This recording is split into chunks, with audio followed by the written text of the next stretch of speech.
غدوة باش تلعب مع البرازيل، وتوا مش قادر تربح النرويج المصنف 32 في العالم، ومن بعد تقول لي والله برافو عديت ماتش باهي مع مدغشقر ومع بورندي. قسما بالله غير عاونونا عباد الله، عاونونا. رانا 120 مليون مصري، منهم 119 مليون حلين لايف بالتيك توك على المغرب والنرويج. راه المغرب تعادل، عاونونا عباد الله. قل اعوذ برب الفلق. هي علاه هي علاه مغاربه، هي علاه على درتو النيل، على درتو التعادل، علاه هاو كنتو رابحين. ها شدوا رواحكم شويه ولد عمك. غايه مليحه مليحه النيل معاك بزاف عليكم. نيل نورمال، هادو يتربحوا نتوما مالكم، تقدروا يتربحوا نورمال ما تزعفوش عادي نورمال. مركبتو دقيقه 8 قعدتو صامدون مركبوا لكم تعادل عادي نورمال. على بالي حصلوها في الحمان، حصلوها في الحمان. الشمس قتلتكم الشمس، تلعبتوا غايه. الله يبارك، اللهم بارك وزيد على ذلك، اللهم بارك. تلعبوا غايه يلعبوا غايه. كانوا يزعقوا على النرويج، كانوا بطانوا هاكا. رحيمي دار رايه اليوم، رحيمي ولا كيما كريستيانو 2009. الله يستركم العين، الله يستركم العين، الله يبارك، اللهم بارك وزيد على ذلك. بصح ما تدوهاش، سي موا ندوها، سي موا الجيري. بصح خاطر خسروا كون بشويه، خاطر فاز ربحتو دروك دو تورنير بريزيل خاطر خسروا. نزعقوا خوا. خلصت وانتهت المباراة بتعادل منتخب الأسود مع منتخب النرويج بنتيجة 1-1. طبعا الشوط الأول انتهى، ابتدينا الشوط الثاني. كل اللاعبين غيروا، جميع اللاعبين غيروا، كلهم يعتبر غيروا. فدي مباراة إعدادية في الأول وفي الآخر. نتيجة 1-1 مع النرويج، خلاص داخلين على كأس العالم. النهارده اللاعبين ظهروا بشكل مميز، تألقوا أبدعوا، ولكن في النهاية النتيجة خلصت 1-1. ومنتخب النرويج منتخب ليس سهل، يعني بأمانة شديدة منتخب ليس سهل. منتخب يمكن في المستوى 28 على ما أعتقد أو 30 على العالم، ولكن عنده لاعبين مميزين، عنده لاعبين على أعلى مستوى، عنده لاعبين مشهورين ومعروفين وبيلعبوا في الأندية الأوروبية الكبيرة. ولكن دي في الأول وفي الآخر مباراة إعدادية، وأنا شايف إن لاعبين المغرب على أعلى مستوى. وعايز أقول لك ان المنتخب المغربي لعب بالتشكيله الاساسيه الشوط الاول. شفت الشوط الاول كان رائع، كان مميز، سجل هدف وتالق وابدع وراح وعمل فرص كتير. لكن الشوط الثاني كل اللاعبين طلعوا ونزلوا، لاعبين اللي هم الاحتياطي، اللاعبين الجدد او اللاعبين اللي قاعدين على دكه الاحتياطي كلهم نزلوا. الحاجه الثالثه بقى، ايه الطقس ده وايه الشمس دي وايه الحراره ده وايه الكاس العالم ده؟ انا عايز افهم. امريكا استقبلت المغرب بشكل محترم واحترمت المغرب وكل شيء، لكن يعني الطقس في امريكا صعب يا جماعه، الطقس في امريكا صعب. وانا عايز اوصل رساله للمنتخبات الافريقيه اللي كانت بتلعب في المغرب واللي كانت بتتكلم كلام على سيء على المغرب. شوف في امريكا التنظيم، شوف الملاعب والحراره. خلاص الماتش بين المنتخب المغربي ومنتخب النرويج ب1-1 كما راك تشوف هنا النتيجه بالتعادل الايجابي. قولوا لنا واش رايكم في هذا المباراه. على كل حال المنتخب المغربي دخل المباراة بدا الماتش مليح بلا بريسيون، بالضغط، دار لهم الضغط. تقدر تقول 15 دقيقة حتى ل 20 دقيقة. لو كان كمل بهذاك الريتم ما راحش تكون النتيجة هكذا. ما كاينه حاجة اللي هي السخانة. حتى النرويج بانت عليهم والمنتخب المغربي بانت عليه. تسمى الجو تاع امريكا دير في بالك، هاد كأس العالم راح تشوف مستوى في الشوط الاول. كاع المباريات غير اللي موالفين سخانه وهذوك الصوالح، كاع المنتخبات وكاع لي ماتش، وتوصل كاس العالم وتفكروا واش راني نقول لك. المهم هذه هي النتيجه. قولوا لنا واش رايكم في المباراه اللي دوز كيف داروا اللي عليهم. على كل حال بون ماتش، برافو. المهم ما تنساش دير ابوني، ودوك شي رانا لايف ليكي، ما تنساش دير ابوني وارواحوا كاع اللايف. حرام المغرب اليوم تتعادل مع النرويج، وهي كانت اليوم احسن من النرويج. انتهت مباراة النرويج يا اخوان والمغرب 1-1. شوف الاحصائيات، المغرب ما شاء الله شاتت 13 تسديده على مرمى النرويج يا اخوان، و5 منا على الباب، والنرويج شاتت 9 بس و2 منا على الباب. مصيبة المغرب اليوم يا اخوان، المزراوي خرج مصاب والزلزولي خرج مصاب، لكن ان شاء الله اصابتهم خفيفة ويرجعوا مع كاس العالم. لكن يا اخوان كالعادة نجم المغرب يا اخوان ابراهيم دياز ميسي العرب، مو طبيعي اللي جالس يقدم مستوى واداء ونتيجة، واليوم سجل هدف. باذن الله مستوى المغرب يتحسن اكثر مع كاس العالم. والله يكرمك يا مشاهد، لا صدى متابع. الفايكينغ ما تساعدهمش هذه الكليمه، ماهمش موالفين الحمان. نورمالمون هذه لاكولير يلعبوا في كندا موالفين البرد. مهم تعادل ايجابي. النرويج كونتر المغرب. الشوط الأول المروك هجمات مرتدة، تحولات سريعة قتالين صراحة. الشوط الثاني مع التغييرات ولو مهابين المغرب، النرويج سكنت عندهم. الدوزيام ميطو انا كاع نعست ما بارتيه كاع بالتغييرات وكاع، كرهت حياتي انا. بروميير ميطو كانت شابه. المهم مباراة ودية كملت النرويج كونتر مروك. غتجيك فرصه خاصك تستغلها ولا غتعذب وغتمحن، وهادشي اللي وقع لينا حنا اليوم. 45 دقيقه الاولى ديالنا تبارك الله، ضغطنا فيها ديال بصح، فيها الكره وفيها المتعه، وصلنا الشبكه طبنا بوزيسيون دبال ديالنا، وكنا نقتلوا الماتش. في الشوط الاول كنا غندخلوا للفيسير رابحين ب4 ولا 5 جمع طوي. دوزيام ميطو ديال النرويج ضغطوا علينا ديال بصح، عذبونا ديال بصح. الغريب في الامر شنو هو الفرقه الاولى ديالهم شتوها عاديه. الشونجمون اللي داروا بدل الماتش، لي شونجمون ديالهم عطاو اضافه كبيره، وديالنا حنا اللي دخلوا ما عطاو لا اضافه لا والو. مساليين صراحه، باش نجيكم من الاخر. هذه حاجه عاديه، وهذا ماتش اميكال والمدرب كيقرا قرايته وداكشي، ولكن الواقع يتقال بان اللعابه يدخلوا في دوزيام ميطو ما عطاوش اضافه. ماشي بحال ديال النرويج دخلوا جابوا لك بيت ضغطوا عليك ديال بصح. ولكن معليش، نتيجه زويونه وماتش اميكال، ونتمنوا ان شاء الله الخير في لاكوب دي موند، غير باش يعرفوا الناس بان فاش كيجوك فرص خاصك تستغلهم ولا غتعذب وغتكرفص. هذا ما كان وديما مغرب.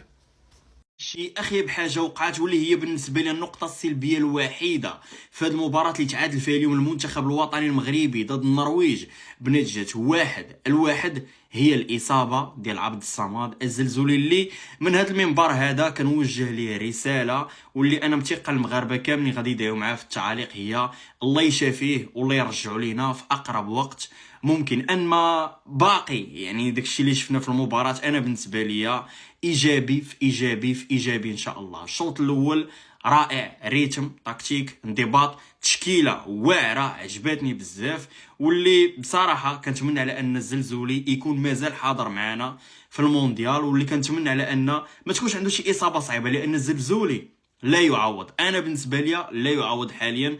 الشوط الثاني درنا تغييرات كثيره، انا شفت منتخب منضبط، جاتنا واحد التصرفيقه اللي كنت كنتظرها بصراحه، لان شفت شي شويه الريتم بدا كيهبط في الاخر ديال المباراه. اوديغارد لاعب كبير، الكابيتان ديال ارسنال اللي وصلوا للنهائي ديال دوري ابطال اوروبا، عادي جدا ومزيان. 1-1 انا بالنسبه لي مزيان. شي 1-1 دابا حاليا احسن من 1-0، وان شاء الله نتمنوا التوفيق للمنتخب الوطني المغربي، ومره اخرى نتمنوا الشفاء لنصير مزراوي حتى هو، سمحوا لي نسيتو، وعبد الصمد الزلزولي. الاخوان الملامح ديال المنتخب الوطني بانت، راكم شفتوا المباراه كيفاش كانت في شوطين، كيفاش كتبريباري المباراه. رشنا كيفاش كتبريباري المباراه هو البريمير ميطو، هذاك هو اللعب اللي غيكون ديالنا. فاش غنكونوا كنبريسيو، رشتو كيفاش بريسينا، طريقه باش دخلنا ديال لويس انريكي، الكره من السونتر لا حل التوش باش نطلعوا لقدام باش نبريسيو مزيان. يكون عندهم هذيك المدرب ديالنا، يكون عنده هذيك الثقافه ديال لويس انريكي، تنفع تقدر تنفع. اللعبه الاخوان كيفاش تلعب في الدوزيام ميطون، ما نكذبش عليكم هذاك الشيء عادي، غتخرج حتى الفرقه كامله وغتدخل الفرقه جوج ما لعبش عليها وكذا، وداك شيء عادي، هادشي وارد. من بعد الاخطاء اللي داروا اللعابه اللي ما عجبونيش، حتى الاخطاء اللي كانوا قدام الشبكه في البريمير ميطون راه ما عجبونيش، ولكن دابا اللي شاغل بالي ما نكذبش عليكم هادوك الجوج اللي خرجوا، حيت هادوك غيكونوا اساسيين، هادوك بحال قلتي اساسيين. واحد جاي حياته كامله 4 سنين وهو كيتسنى باش يوصل للمونديال، واللاعب ديال البرازيل رجع في حاله. الاخوان راه ما عندكش البصمه لما لعبتيش في الماتش الاول ديال المنتخب مع البرازيل في المونديال، يعني ما يتحسبش لك مونديال. لهذا الاخوان شتي الفرقه الثانيه اللي دخلت راه قال لهم تكيسوا، سيروا غير شويه، بنادم ما كانش كي هذاك الحرت، ولكن راه عادي. المرابط الاخوان ما تحفنيش، الاخوان المرابط راه كيبان لي المرابط راه بقى في بلاصتو، راه مع مدغشقر راه دار كان مع في ستيل ديال مدغشقر، ستيل ديال النرويج راه ما قدرش. بالعامري خوتي هذاك الله يسامح حتى هو فهمتوني، مع كامل الاحترام، ما عرف يبلوكي، ما عرف يستاك، ما عرف يكوادريه، ما عرف ما يدير، بس كيبقى واقف كيتسنى الشتا تصب. ما عجبنيش الصراحه. وتا الدخول ديال رحيمي والكعبي بانوا لي تالفين لقدام، وعادي كي قلت لكم هادشي داخل في البريم. حنا الفرقه ديالنا اللي عرفناها شكون هي الفرقه اللي كانت في الاولى. انا الشوم كيبريباريو دابا في مرابط، يقدر يدخل حتى مرابط، حيت مرابط باغي له شي شويه الدقائق اكثر. راك شتوه زيدو يجري فاش سالي الماتش، وكان كيدير السيريات، وكان كيدير لارونجمون. لهذا الاخوان كيبان لي المرابط غيقدر يكون هو اللي غيكون حتى هو معاهم، حيت عجبني مرابط الطريقه كيفاش لعب. اما بوعدي كلاس لعب اليوم بالكرافا، شتو كيفاش لعب اليوم مع مدغشقر. كان تالف دار واحد الكرات، ولكن اليوم كان ناضي. درت فيديو كبير وما غيمشيش، ولكن انا مهم داكشي اللي عندي انا قلته على المباراه ديال المغرب مع النرويج. كيهمش النتيجه، كيهم الاداء مقنع، نمشيو مرتاحين للماتش ديال البرازيل. تحياتي لكم، ونتمناو هذوك جوج لعابه ما يكون عندهم حتى شي حاجه خطوره. عاجل رسميا افضل انجاز لكل منتخب عربي في كاس العالم عبر التاريخ. أسود الأطلس 6 مشاركات سابقة، عدد المشاركات السابقة هي 6. الوصول لنصف النهائي عاد المغرب سوى إنجاز عظيم. كأس العالم 2018 وصلوا نصف النهائي، بس فرنسا طلعتهم. لا ننسى يا أبويا ركز أبيك تسمعني من أذني وتطلعني بعينك يا أبويا. المنتخب المغربي أقوى منتخب بأفريقيا، لا مناجع، لا أحد يتحدى المغرب. أقوى منتخب بأفريقيا. منتخبنا الأخضر منتخب السعودي يا أبويا، 6 مشاركات سابقة في كأس العالم. الوصول الأخير للدور 16 هناك، وقتها كان منتخبنا عاد يا شباب أيام الثنيان والعويران أيام وصلنا الدور 16. إن شاء الله هذه السنة نعدي الدور 16، جاي المغاربة إن شاء الله نوصل نصف النهائي إن شاء الله. ما في شيء صعب على منتخبنا الأخضر، ما في شيء صعب، نضرب اسبانيا والباقي المنتخبات ونوصل نصف النهائي، جاي المغرب إن شاء الله بإذن الله. الجزائر وما أدراك ما الجزائر، 4 مشاركات سابقة في كأس العالم. الجزائر وما أدراك ما المنتخب الجزائري، كل تحية من قلب سعودي والله للجزائر، والله العظيم 4 مشاركات سابقة في كأس العالم، الوصول لدور 16. بس مو هنا الكلام يا أخواني. عذبت المانيا، كانت عندها مباراة مع المانيا عذبتهم تعذيب، بس سحبت فيهم في العشب وفي البلاط العشب، وخلت كل لاعب كل حارس يدوه في الملعب، بس اخر شيء فازت المانيا. بس والله الجزائر والله منتخب مرعب، اذا بعطيه حقه منتخب الجزائر تحيه على راسي، منتخب الجزائر تحيه والله. التونسي 6 مشاركات لم يتزاوج دور المجموعات. مصر 3 مشاركات لم يتزاوج دور المجموعات. الكويت مشاركة واحدة سابقة لم يتزاوج دور المجموعات. العراق مشاركة واحدة سابقة ولم يتزاوج دور المجموعات. الإمارات مشاركة واحدة في المونديال ولم يتزاوج دور المجموعات. قطر حتى في المونديال حقه، هو المونديال اللي سوى 2022 شارك فيه مشاركة واحدة سابقة وطلع بسرعة ولم يتزاوج دور المجموعات. أعطونا رأيكم من المنتخبات اللي ذكرتها هنا في القائمة هذه بشكل كبير إن يكسر رقم المغرب نصف النهائي. أعطونا رأيكم. خويا بالعامري احولك ما مطفريش مع الالي، لا ما نكذب عليك اخويا، لا ما فهمتش انا في هذيك الكره داختي ما كوادريتيه ما بريسيتيه ما والو، خليتيه داز بحال هكاك مرور الكرام، ما فهمتش. وواقف حداك المرابط حتى هو بحال جاي معروض، جاي الختانه ما دار والو.